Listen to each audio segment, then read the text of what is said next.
Los Angeles Hail, King T'Challa. The Disney Marvel movie Black Panther, which finds the superheroic T'Challa, Chadwick Boseman, returning to his remote African kingdom to assume the throne, roared into theaters over the weekend as a full-blown cultural event, breaking box office records and shattering a myth about the overseas viability of movies rooted in Black culture. Global ticket sales by Monday will total an estimated $387 million, according to Comscore. Black Panther instantly became the top-grossing film in history by a Black director, Ryan Coogler, and featuring a largely Black cast. The previous record holder was Straight Outta Compton, which collected $214 million worldwide in 2015 over its entire run after adjusting for inflation. Did you see Black Panther this weekend? Talk about spoilers here. Disney, which supported Black Panther with a lavish 9-month marketing campaign, said on Sunday that ticket sales for the film in North America will total roughly $218 million between Friday and Monday. Theaters scrambled to add showtimes to accommodate crowds. AMC Southlake 24 in suburban Atlanta squeezed in 84 showtimes on Friday alone. In many cities, moviegoers arrived in outfits inspired by the film. Analysts had expected Black Panther to arrive to about $165 million in North American ticket sales, which would itself have been an astounding result for a release outside the holiday and summer corridors. The previous domestic record holder for a February release was Deadpool, which collected an adjusted $159 million over President's Day weekend in 2016. North American audiences appeared to love Black Panther as much as critics, signaling a strong run ahead. The euphorically reviewed film received a rare A+ grade from ticket buyers in CinemaScore exit polls. Black viewers made up about 37% of the domestic turnout, according to PostTrack, fueled by large numbers of church and school groups, not to mention pent-up demand for a superhero film led by Black actors. There was never any doubt that Black Panther would rock the North American box office. Kevin Feige, the prodigy who runs Marvel, and Alan F. Horn, Disney's movie chairman, have delivered one juggernaut after another.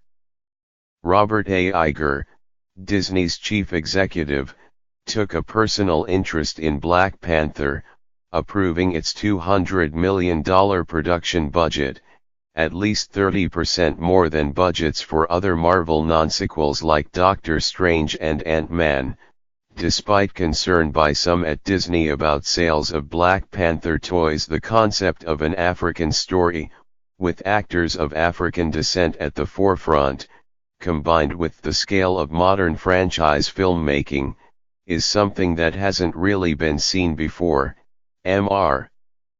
Coogler, the director, told The Hollywood Reporter. You feel like you're getting the opportunity of seeing something fresh, being a part of something new, which I think all audiences want to experience regardless of whether they are of African descent or not. Also read, Wakanda is a fake country, but the African language in Black Panther is real. But no one quite knew how Black Panther would perform overseas. Big budget films that focus on Black characters have long been held back by the Hollywood argument, a ridiculous one, in the eyes of many critics, that foreign audiences have little interest in films with largely Black casts. It has been a self-fulfilling attitude.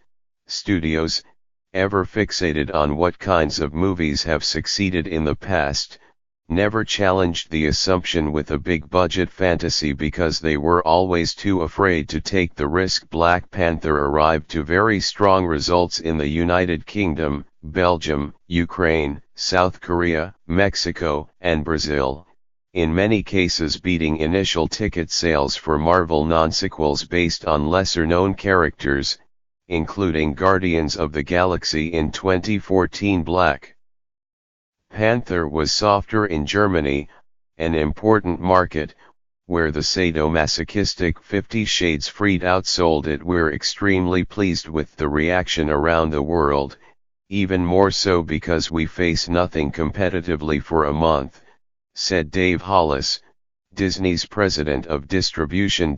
Disney will release Black Panther in Russia, China, and Japan in the weeks ahead. Success in China, the world's fastest growing movie market, would be particularly sweet. If audiences there do not respond, however, it could have little to do with race. Hollywood imports are losing their luster in China as local studios become more skilled at making blockbuster-style movies. Over the weekend in China, the locally produced Monster Hunt 2 arrived to more than $130 million in ticket sales.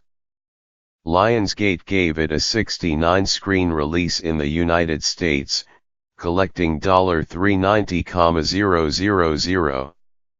Also read, Black Panther cosplayers, we're helping people see us as heroes. The frenzy surrounding Black Panther has been puzzling to some. It's an important chipping away at this Hollywood notion that somehow studios are taking a bigger risk if they cast non-white actors, but I don't see it as a profound change, said Todd Boyd, a cinema and media studies professor at the University of Southern California who focuses on popular culture and race. I ultimately see it as exploiting a profitable niche. To me, there is real change afoot when diverse actors are cast in roles that are not inherently diverse, Mr. Boyd added. But many people stood in line to praise Disney for pushing toward more diverse filmmaking. Richard Gelfond, chief executive of IMAX, the large-format movie exhibitor, which played Black Panther in more than 60 countries, championed Disney for delivering content that is compelling on its face but also bridges the gap between different cultures, and ultimately is a reflection of the shared values of moviegoers all over the world. Phil Contrino, Director of Media and Research for the National Association of Theater Owners, noted the power of seeing Black Panther in a communal setting on a big screen. Hopefully someday we'll look back at the release of Black Panther as the turning point when diversity and positive representation in blockbusters switched from being an anomaly to being normal, Mr. Contrino said. And Stacey L. Smith, an author of blistering studies about Hollywood's lack of diversity, wrote on Twitter in a message to Mr. Iger, who has made inclusion a priority across Disney, we have been watching. Lead and supporting roles have been changing as well as behind the camera. There is more to be done, but this weekend is a giant leap forward.